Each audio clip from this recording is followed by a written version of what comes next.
पूरी दुनिया में आपने भगवान शिव को हमेशा नंदी की सवारी करते देखा होगा, लेकिन भारत में एक ऐसी जगह है जहां महादेव नंदी पर नहीं बल्कि एक मेंढक की पीठ पर सवार हैं। इतना ही नहीं, यहाँ नंदी बैठे हुए नहीं बल्कि अपने प्रभु को देखने के लिए खड़े हैं। कहते हैं इस मेंढक मंदिर में मांगी गई मुराद कभी खाली नहीं जाती। लेकिन आखिर एक राजा को मेंढक का मंदिर क्यों बनाना पड़ा?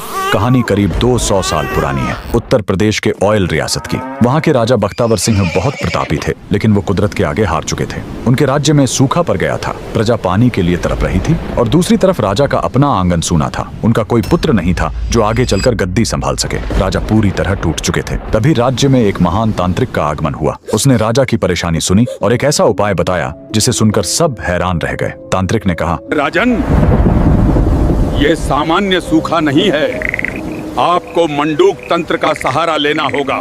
मेंढक ही वो जीव है जो बादलों को बुलाता है।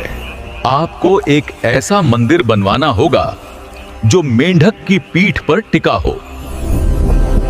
राजा ने तांत्रिक की बात मान ली। निर्माण शुरू हुआ, लेकिन इसमें सीमेंट या चूने का इस्तेमाल नहीं किया गया। इस मंदिर को अमर बनाने के लिए पत्थरों को औरत की दाल और गुड़ के पेस्ट से जोड़ा गया। जमीन से 100 फीट ऊपर एक विशाल पत्थर के मेंढक की आकृति बनाई गई और उसी के ऊपर यह भव्य मंदिर खड़ा किया गया। मंदिर तो बन गया, लेकिन प्राण प्रतिष्ठा के लिए राजा खुद नर्मदा नदी से पवित्र नर्मदेश्वर शिवलिंग लेकर आए। और फिर वही हुआ जिसका सबको इंतजार था। जैसे ही पूजा शुरू हुई, आसमान में काले बादल छा गए और राज्य में झमाझम बारिश हुई। इतना ही नहीं, कुछ समय बाद राजा को पुत्र रत्न की प्राप्ति भी हुई। आज भी यूपी के लखीमपुर खीरी में यह मंदिर शान से खड़ा है। इस अद्भुत मेंढक मंदिर के लिए कमेंट में लिखें, हर हर महादेव।